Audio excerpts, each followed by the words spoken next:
बिस्मिल्लाहिर्रहमानिर्रहीम अस्सलाम वालेकुम डियर व्यूअर्स, मैं हूं Bashar Siddiqui and you are watching PPSC YouTube channel. आज की इस वीडियो में हम एसएसटी टेस्ट प्रिपरेशन का नेक्स्ट टॉपिक करने जा रहे हैं और टॉपिक है जी verb.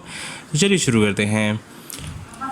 What is a verb? A verb is a word that describe what the subject of a sentence is doing. Verb का मतलब है कि सब्जेक्ट क्या काम कर रहा है जी, सिंपल। इसमें क्या होता है, वर्ब कैन इंडिकेट फिजिकल और मेंटल एक्शन। जो वर्ब होती है ज़ाहिर बात है वो फिज़िकल या मेंटल एक्शन परफॉर्म किया जा रहा होता है या कोई काम का वाक़या हो रहा होता है, अक्रेंस हो रही होती है। एंड स्टेट्स ऑफ बीइंग या कोई हालत होती है। एग्जाम्पल है इसकी, जैसे जेफरी बिल्ड्स अ हाउस, यानी जेफरी एक घर बना रहा है।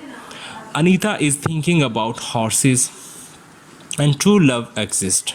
ठीक है जी, ये एक स्टेट है, ये एक अक्रेंस हो रही है जनाब, ये बिल्ड है, ये एक्शन हो रहा है। ठीक है, नेक्स्ट है वर्ब कॉन्जुगेशन। ये वर्ब कॉन्जुगेशन क्या है, ये कंसेप्ट आपको याद करना पड़ेगा, तभी आप सेंटेंसेस को समझ पाएंगे। जब आपके एफईएससी के एग्ज़ाम हो रहे होंगे तो तब इसमें आपको ये कॉन्जुगेशन का लाजमी पता होना चाहिए। Verbs can change form depending on subject, tense, mood and voice. ये चार चीज़ों पे कॉन्जुगेशन बनती है, so this is called conjugation. मिसाल के तौर पे हमें पता है जी 6 सब्जेक्ट्स होते हैं, सब्जेक्ट फॉर्म होती हैं। जैसे आई फर्स्ट पर्सन सिंगुलर, यू है second person singular, he she it third person singular है, वी फर्स्ट पर्सन प्लूरल है, यू सेकंड पर्सन प्लूरल है और दे थर्ड पर्सन प्लूरल है। ये आपने याद रखना है। ये सब्जेक्ट को हमने अभी डिस्कस किया, ये आपको पता है। उसके बाद हम बात कर लेते एग्जाम्पल की सब्जेक्ट वर्ब एग्रीमेंट कैसे है जी, यानी सब्जेक्ट से रिलेटेड ही होनी चाहिए वर्ब। मिसाल के तौर पे शी टॉक्स अ लॉट, इसमें एस लगा टॉक के साथ, सो ये करेक्ट है। अगर हम लिखते हैं शी टॉक अ लॉट, सो ये रॉन्ग होना था। ठीक है, इसका मतलब ये हुआ कि आप सब्जेक्ट वर्ब एग्रीमेंट को मलहूज़े खातर रखेंगे तो आपका सेंटेंस बिल्कुल ठीक है, तो करेक्शन वहाँ पे आपने चेक करनी है। इस तरह वी टॉक अ लॉट, ये करेक्ट है, जबकि वी टॉक्स अ लॉट करेंगे तो ये रॉन्ग होगा। नेक्स्ट है जी वर्ब रिलेशन विद टेंस। आपको पता है 3 मेन कैटेगरी हैं, पास्ट, प्रेजेंट और future. Verbs are also conjugated based on tense. There are 3 main tenses in English: past, present and future.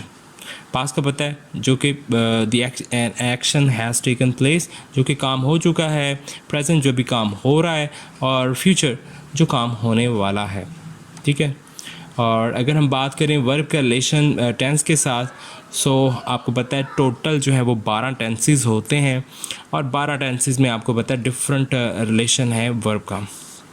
अगर इसको जल्दी जल्दी करना चाहें कवर, सो ये मोस्ट इम्पोर्टेंट पार्ट है जो कि आता है एफपीएससी के एग्ज़ाम्स के अंदर, और यहीं पे गलती कर जाते हैं स्टूडेंट्स पिक करने में कि कौन सी चीज़ आपने लगानी है। सो ये मोस्ट इंपॉर्टेंट, इसका स्क्रीनशॉट भी आप अपने पास रख लें। सो सिंपल पास्ट अगर देखें, सो इसमें आता है I look at the painting, look ED just हम लगाएंगे।